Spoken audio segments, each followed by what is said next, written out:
We've all seen people who drive really nice fast cars and live in beautiful homes. Have you ever wondered, how do they get there? I'm Kevin Watson, and I love really nice cars. On this show, we dive into our guest stories of what they dreamed of having when they first started out and how they achieved their dreams over time. This is the Kevin Watson Show. Okay. Hey, guys. Today we've got a special guest, Phil Segundo, good friend of mine.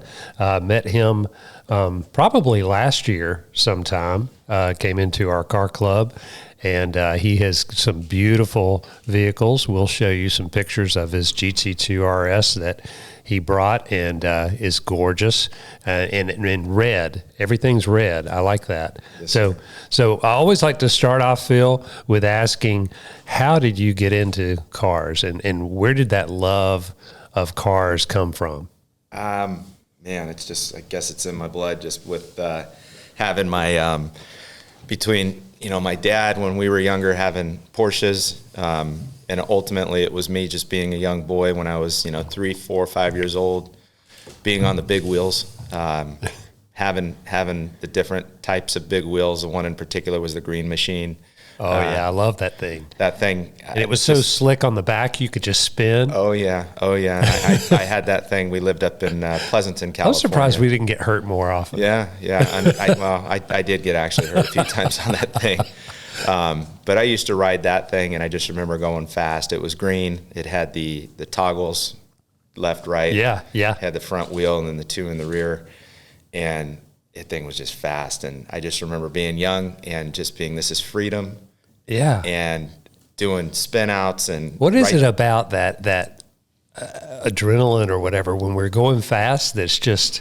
I don't know. I mean, not every. I know you do a lot of different things. You do motorcycle and cars. Yeah. I think it's, on one hand, going fast is one thing, but the other thing is like the competitiveness of it too. Yeah. And then realizing when I was younger, I wasn't really programmed to be on a team.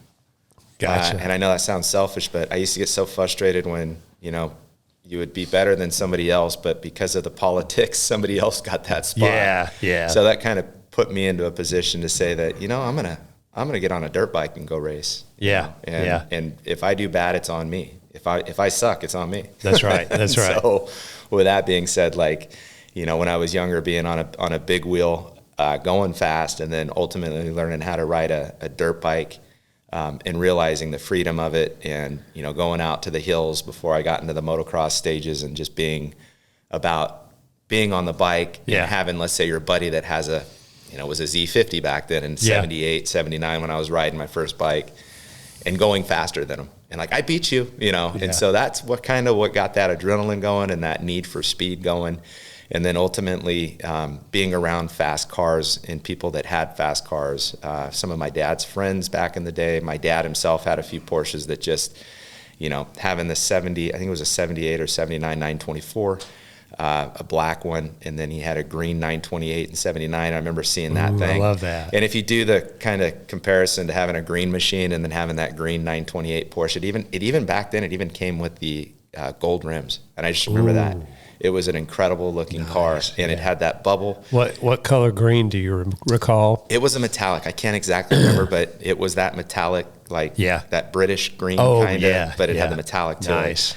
And I just, when I was younger also, what most boys had back then were Matchbox cars and the Hot Wheels. And so, not only did I have the Hot Wheels of those, but I also had that car sitting in the garage, I remember. Wow. And just being like a little boy going, one day I'm going to get one of those. And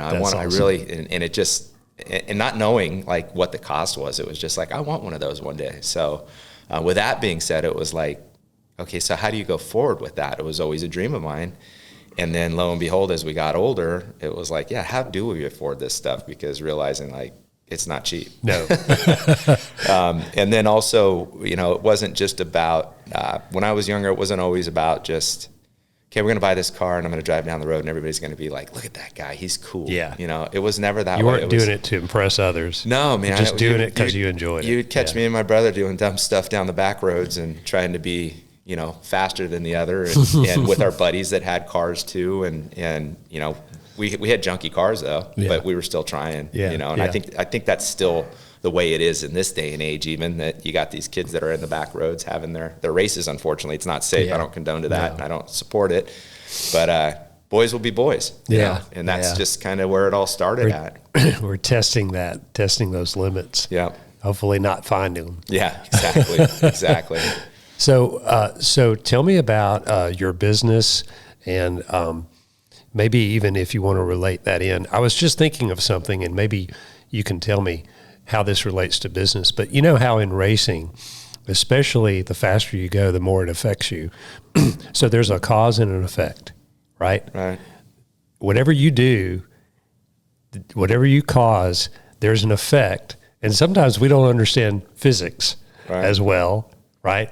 But if you were, if someone came in that was really a physics scientist, they could tell us all the reasons. But I find that the people that are better racers actually understand that more, right? They understand how physics work, and they're able to play that to their benefit.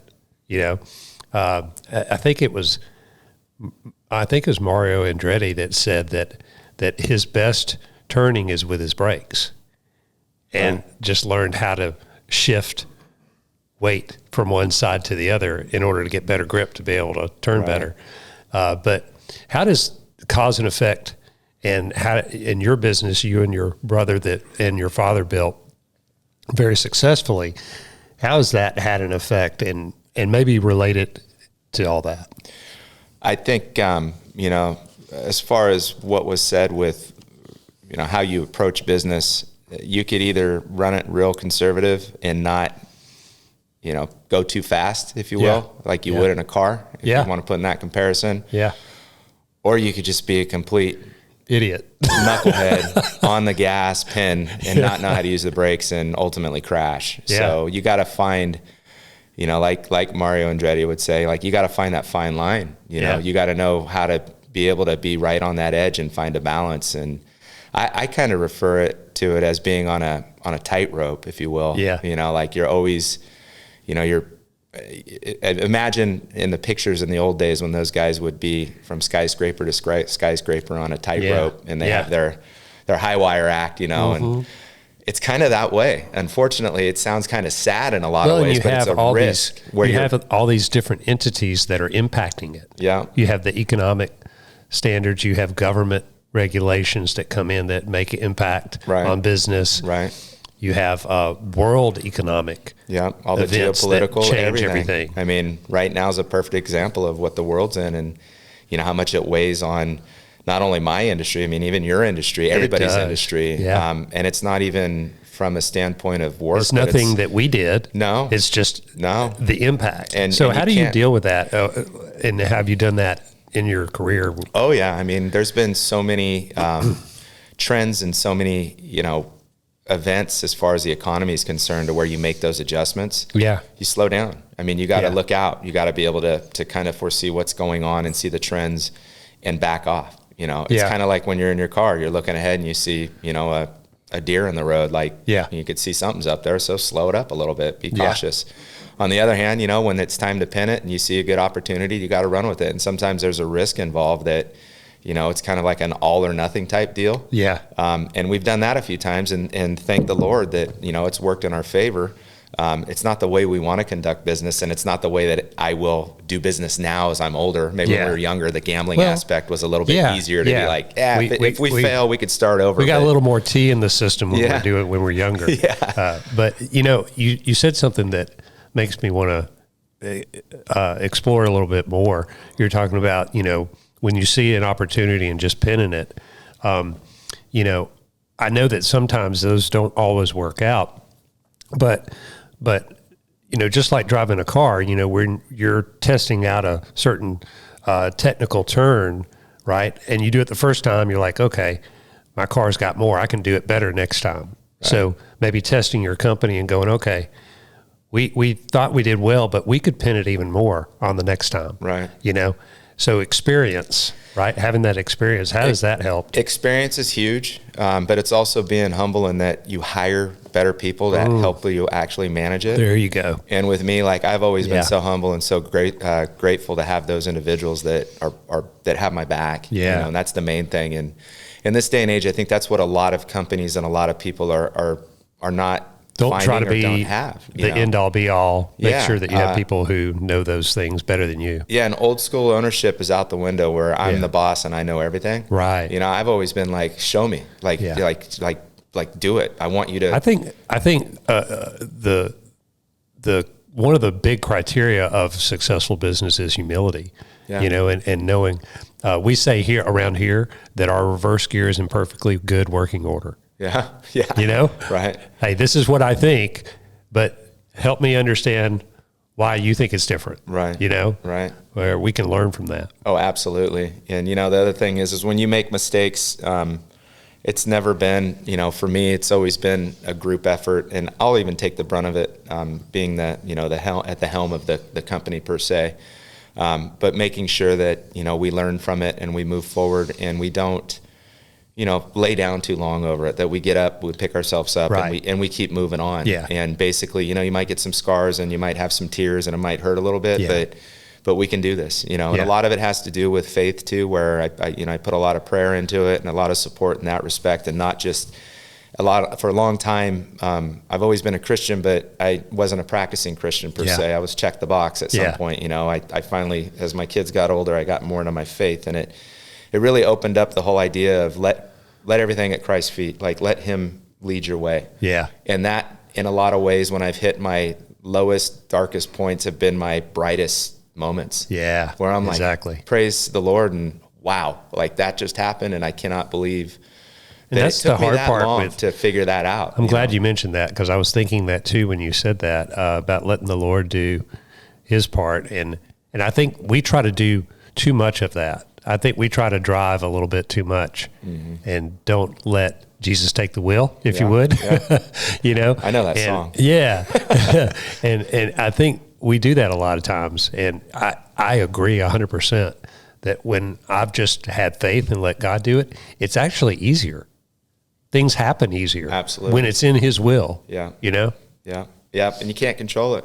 Yeah. That's the whole thing. I mean, there's been so many times where, again, talking about being on that high wire, or talking about being in a car and going 150 for as long as you can down a straightaway. Like, how long can you hold it on until you finally crash? Yeah. You know, you're always checking, you're always looking in your rearview mirror, or for that matter, being on the high wire, you're always looking down, like, when am I going to fall? Yeah. And I did that for so long that it wears on you. I mean, it really does. It gets to the point where you're finally like, what am I doing? Like, why am I, this has put my whole life based on work. Like, life isn't about work. I don't want it to define me. Right. In a lot of ways it did, though.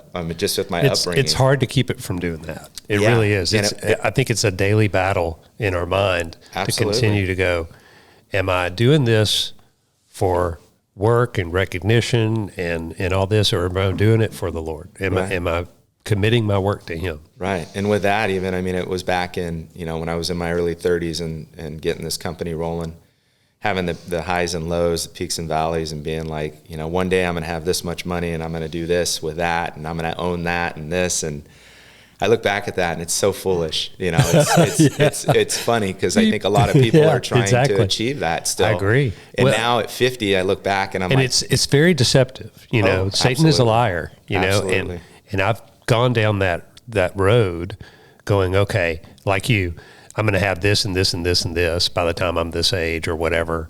And I've gotten there, and then I'm like, well, that wasn't that great. I just want a little bit more, you know, and it's never enough. No. And because I think we're going to empty wells, though. And at the end too, you know, there's always somebody that has more. And if you're going to fall into that mode of like, well, I'm going to be like this guy because he's got, we have this cars. We have this car club that we're in, and we go to this cars and caffeine over at Global Motorsports. Jeremy over there is a great guy, and highly recommend coming over there and checking them out. And you know, no matter what car you bring in there's another car coming in that's double the price and gorgeous, and you just can't outdo that. And you know, you you just have to, I think of I think of Paul when he's talking about learning to be content in everything. Right. Yeah. And that's a big lesson that at 55, I'm finally learning. Yeah. I mean, that's the whole thing at 50 and being around like-minded people since I moved out here from California 3 years ago almost. And we've known each other for 2 years, over two years now, okay. not one. So okay. Time flies when you're having fun. We've been on the track at least 3 or 4 times together. Yeah, we've been out there a few times, but just being around like-minded people that can bring the community and the fellowship together, and then using like the cars that we have to bring people together. That's what it's really about. People think, maybe outsiders look and go, oh, wow, they're just showing off their cars, right. and they're seeing who has the biggest, nicest. But really, it's about fellowship and community and getting to know other guys and talking about a common interest. Yeah, I mean, we could sit there and talk cars all day. And it's not but it's not even a network. What I think is great, it's not a network about like, hey, Kevin, you work at Churchill and I'm going to try to figure out how to get work or something out of you type deal. Right, like that's where a lot of this stuff, we all sit down and we're like, I don't want to say we don't talk about the most sophisticated things, which makes everything regular, which I love. We sit around. I don't even know what half the people do. Yeah. I mean, that's the whole thing. You never know who you're talking to. That's true. A lot of it, it's like just having a great conversation about really nothing that is very important, but it brings us back to reality and a level to where it makes you feel better. To where you're not always thinking about the work side of things or the stress of things. And that's even in car in general when we go to the track. Yeah. I mean, the last thing I'm worried about is quoting something or a contract or an employee or a customer. I'm out there stressed out on like, oh my gosh, I got to make this turn. And going 137. And then I start playing the mind games of having my track recorder up there where I'm keeping track times and all that, and all of a sudden it's green and I'm like, oh, I'm beating my lap time. Yeah. And you just get so focused on that type that it erases everything for at least 4 or 5 hours for me. Right. And then even afterwards, when I'm driving back home from a day like that, my testosterone is high. It's like I'm 25 years old again. I don't know about you. I'm whipped when I'm done. Oh yeah. I'm just a lot. Your mind is just exhausted for sure. It's so fun. And that's kind of what goes in hand with my motorcycle, my love for dirt bikes too, is that you get on a dirt bike track and you're not thinking about anything. Well, that's also a lot of physical. Yeah, too. That's a lot more physical. And you can obviously get hurt a lot easier and faster when you're out because you're in the elements and, you can fall off your bike or run into somebody. But that's a great sport. I'm getting older. I realize that. And I got people that are like, dude, you need to stop. You're getting too old. And usually it's people that are my age or older that are actually couch jockeys that will be on the couch watching stuff, but I'm still active and I try to stay in shape, and I got a younger group of guys that are in their 30s and 40s that are pretty much my cheerleaders that are constantly like, come on, old man, you got this, and then the cool thing is still being, a halfway decent rider most of the time to be able to go out there and whip up on the younger ones. It always feels good too. Doesn't that relate to your business though? Like, we all have bad days, where you're just like, man, I should have gotten that sale and I messed up. And, it's so great to be in a community of other people that are there to help you and lift you up. And so how does that relate to your business? Like when you've had tough days where someone else is there to lift you up and one of your workers is like, hey boss, you got it, and thank you for all you do, some of those things. I have to say that's probably the most rewarding when I have a coworker, an employee, or a teammate, I should say, not even an employee, but a teammate that works at the facility.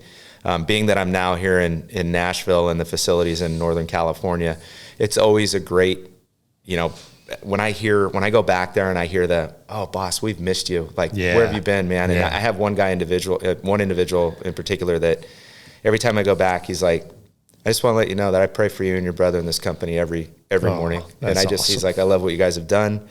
I just love everything about it. You guys are great people and thank you for everything. And so when I hear that type of response from me, I'm like, okay, so it's not that one individual that's upset over, something that is so minuscule in my eyes. But again, we're in California, so sometimes you get some of those where I'm like, oh boy, like this is sometimes government regulations just make you upset. And it kind of bums you out. But then it's those individuals that recognize that, and there are good people. There are a lot of good people, and within my establishment, there's a lot more good than bad. I'll say that for sure. Not everybody is in agreement with, whether it's your religion side or your religious side or your political side. Sure. That's the one thing, like even being out here, everybody somewhat agrees to disagree. Right.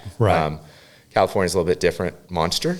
But for the most part, we've had a really good program there, and it's just the most rewarding where you can have those conversations with staff or even the blue collar workers that are out on the floor, actually, really in the trenches working hard, to where I can have those conversations with them and they show the appreciation. You talked about gratitude just a minute ago, the employee that came to you and was so grateful for you and your brother and your dad doing all the hard work to get him, to give him a great job. Right. So how does gratitude affect your life and your business?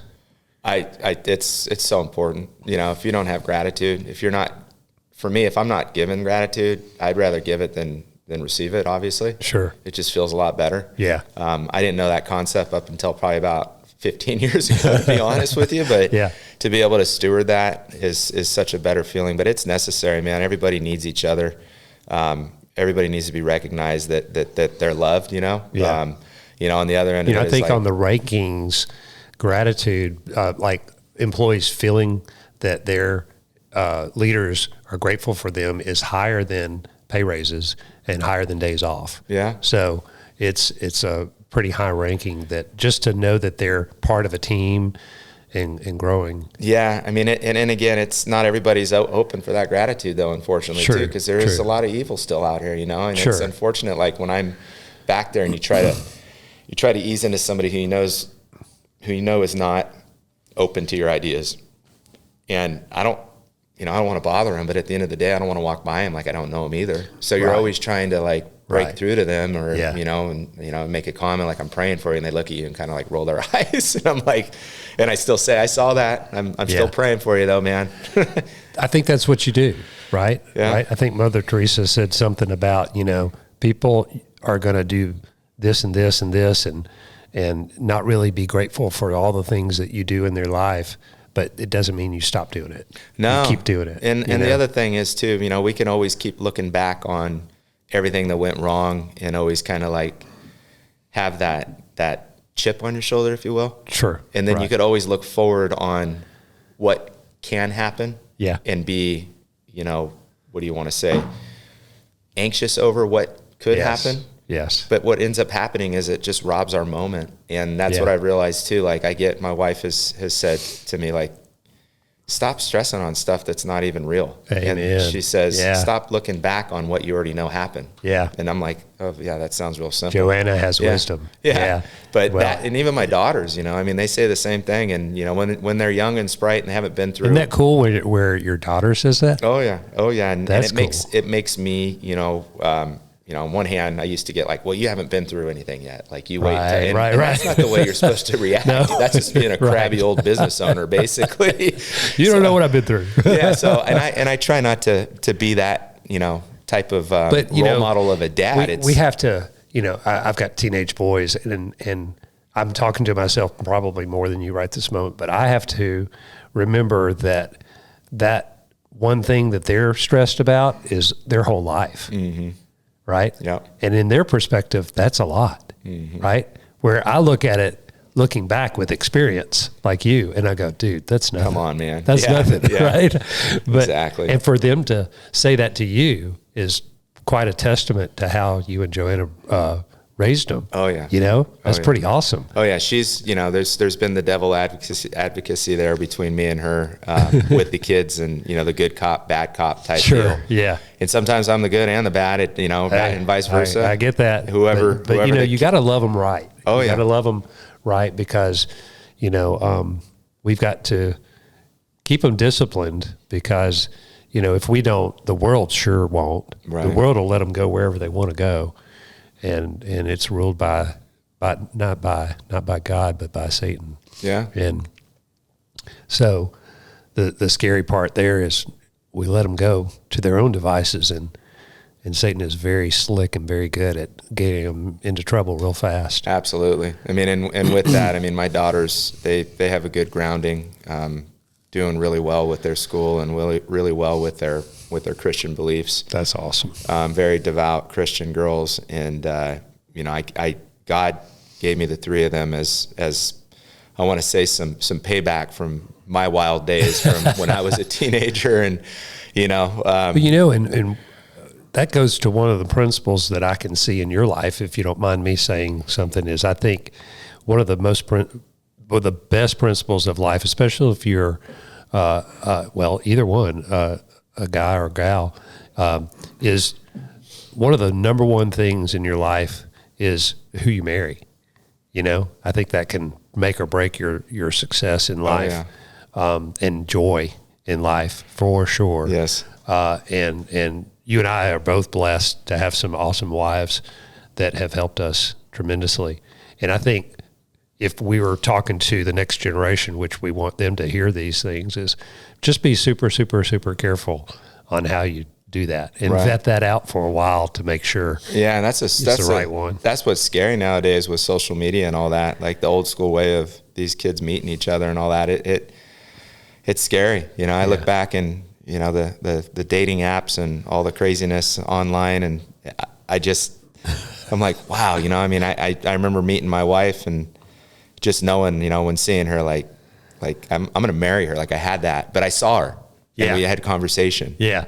And just having that thought versus looking at your phone going, ooh, I'm going to marry that. Right, right. Come on, and not knowing who people are nowadays and just the values and all that. I if there's one thing I wish was different, actually, and I probably get a lot of flack on this, but the social media is just out of control. Oh. And it's a bummer. Yeah, it's really scary. And there's just the information age. There's just so much information. Mm-hmm. And the problem is, it doesn't mean it's right. Mm-hmm. It's just like we used to say about the newspaper. Just because it's written in black and white doesn't mean it's right. Right. Same thing with social media, man. It's in your face, you can get down a rabbit hole and really get in trouble. Yeah.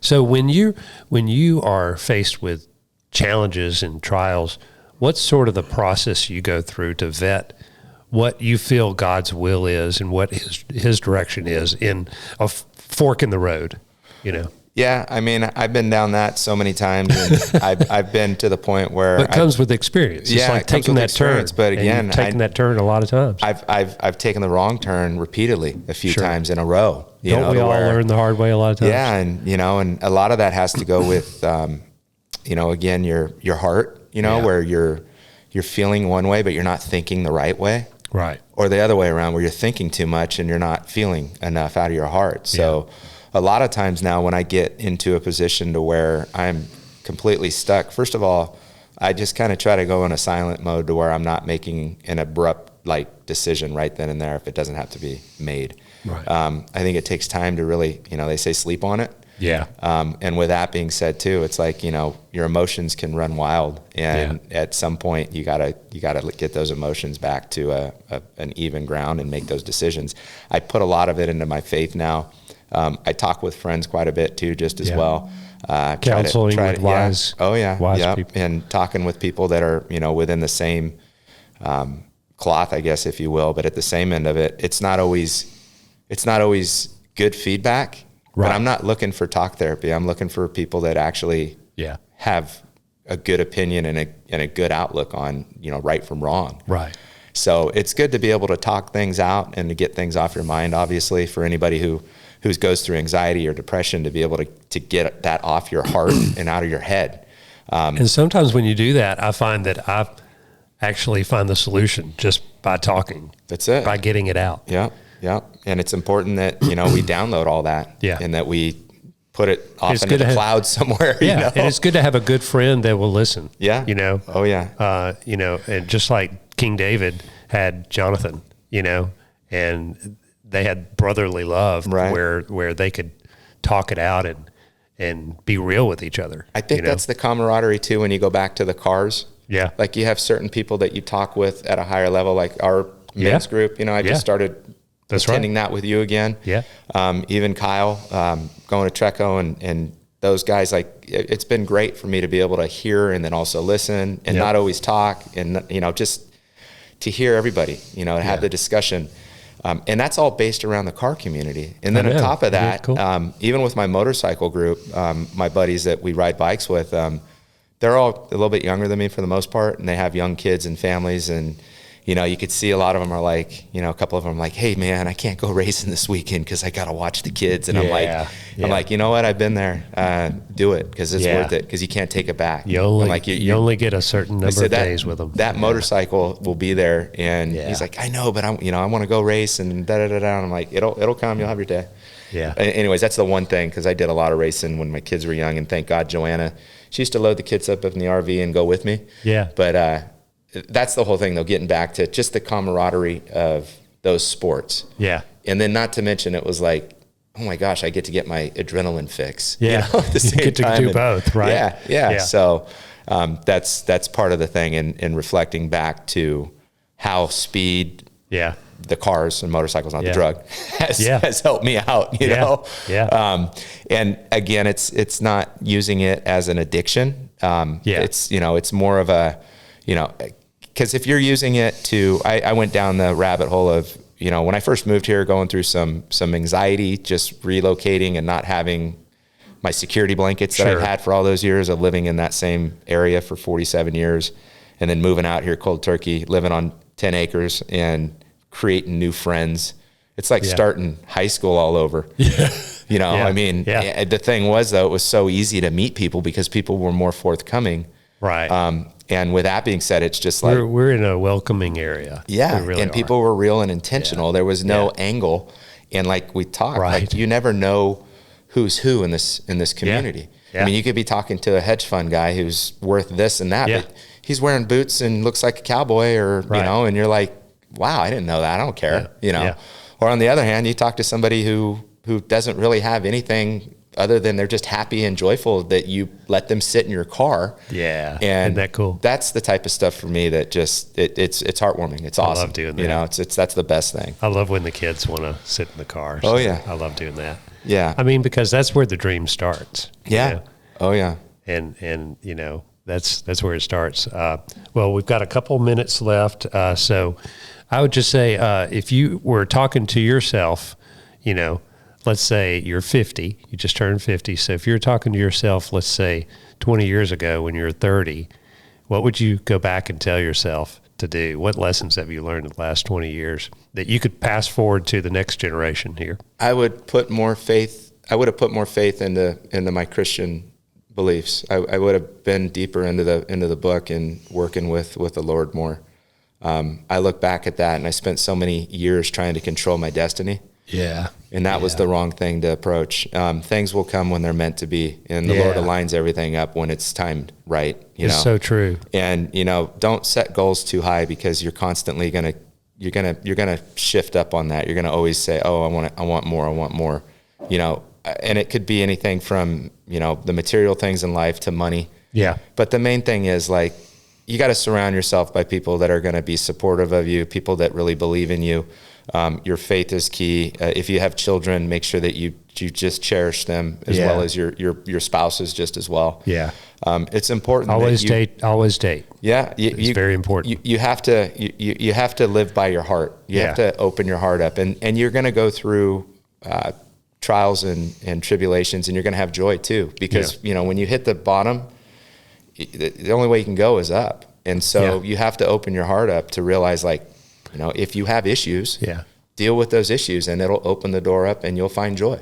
Right. And that's the one thing. When I was in my 30s, I was a fighter, and it was fight or flight, and nobody's gonna knock me down. I'd been down that road for so many years, between family issues, between, my own mental health and all that stuff going on, to where, and work and all that, I was like, just a whirlwind, a Tasmanian devil. Like, get out of my way. I'm gonna take this over, and we're gonna make it happen. And if I could have just tamed it down and not been such a, I don't want to say a hard ass, but so hard on myself and hard to others. Yeah.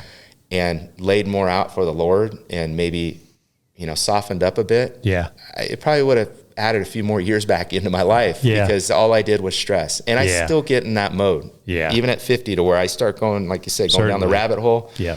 And then I check myself. I'm like, at least I know now, like, okay, what am I doing? Right. You know? It's like you got a check engine light coming on. Yeah. And I got, and I have, again, having the good people around me now that I've, you know, created new community out here in Fellowship, to be like, hey bro, are you okay? What's going on with you? You know, let's talk. And I'm like, you know, back in the old days, back in California, it was really hard because people don't talk. Everybody's holding on. And, you know, that's the one thing I can say is then in the 2.5, almost 3 years that we've been here, I've met some great people. They've opened up my heart. They've opened up my eyes. They've opened up my ears. And it's allowed me to grow big time and heal on top of it. Well, and I still believe that the old adage of who you become in the next 5 years is related to the 5 people you hang around the most. You know, and it's true. So important. You become a product of your environment. Especially for our younger generation. Be careful who you're hanging around, because if you would like it or not, you're going to become like them. Yeah. You're a product of the environment. Yeah. So, but yeah, I mean, that's ideally looking back 20 years, if I could kind of reel it back in and say, what would I do different? I would have been a bigger believer. Not that I didn't believe, but I would have been into the word more, and I would have been trying to dissect that instead of dissecting my work and, you know, bettering myself per se. I mean, everything back then was more about me. You got to make it more for the kingdom and how you can steward your, you know, your abilities for God, you know, and do better for the younger generations, for your kids, for your wife. I'm there with you. You know, the older I get, the more I learn about true joy versus happiness. Happiness is me getting a new car or being in that new car, and it's so temporary. But true joy is looking at what pleases the Lord, and can I be part of that? Right. You know, can I participate in that movie that he's casting? Can I be an actor in it just for a small time? Right. And it's even being fearful of God too, though. I mean, that's every day I'm talking like, oh gosh, I thought this way, or I did that, or I said that. Like, please forgive me, you know, because we're all sinning every day. But I'm going down the road we sin so many times we don't even know. No, and I'm going down the road some days, you know, throwing some bad words out at the drivers out here, and then afterwards I'm like, gosh, did I just go through all that for what reason? Just got myself all worked up and stressed. Like Paul says, you know, it's not me, it's the sin within me doing that. You know, why do I keep on doing the things I don't want to do? Right. And but it's the struggle we have every day, that spiritual struggle. But it's cool to listen to a very successful businessman and a family man too, with a great family, as to how you've navigated those waters. Hopefully the next generation will catch this and listen to this and learn not only how to have the cars, but how to have the joy, you know, how to have the gratefulness and the joy, looking back and going, you know, I screwed up and did a lot of things, but you know, I'm so grateful to be where I am. And God is great, and he forgives. And not only that, he has a bigger plan for all of us. And it's important that, you know, we all have those days to where you're like, this is a dreadful day. It's horrible. You know, you wake up that way, and it's not the way to wake up. Like, and my wife has always told me that, like, can't you just wake up and find some joy in your morning? You know, quit being so cranky. And I'm like, I finally got to the point where I am like, okay, I got to stop being that way. Like, have my cup of coffee. Get into the gym, get my mojo going, you know, get the stress out. And then let's hit it. You know, let's do the best we can today. And let's try not to be too negative. Unless somebody really cuts you off or punches you in the face, then, you know, there's a different story to that. But a mentor of mine once said, Todd Duncan, which I'll give him all the credit for this, but I have followed this, is every morning when he wakes up and first thing he does is raises his hands up and says, this is the day that the Lord has made. I will rejoice and be glad in it.